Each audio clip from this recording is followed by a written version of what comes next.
plus j'avançais, plus je parcourais le milieu de la gymnastique rythmique, plus je me sentais en décalage complet avec ce qui se passait au niveau pédagogique, notamment dans les stages. Et puis l'activité en elle-même a beaucoup évolué entre le moment où moi je l'ai pratiquée et j'ai décidé de devenir professeur dans cette activité et ce qu'elle est devenue au fil des années après être devenue olympique.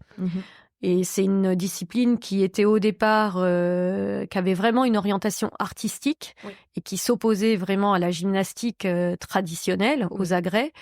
Et en fait, cette dimension artistique, plus on avançait dans le temps, plus on la perdait. Et là, je m'y retrouvais plus. Je me faisais plus du tout plaisir à être sur les compétitions. Au niveau pédagogique, voilà, les méthodes employées pour arriver à ce type de performance, j'étais plus du tout en phase non plus.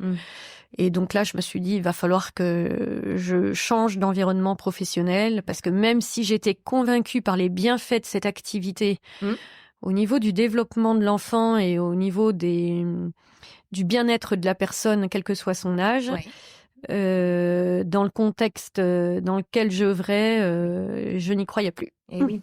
Tu peux nous donner 2 images de la GRS d'avant et de la GR d'aujourd'hui ? Eh bien,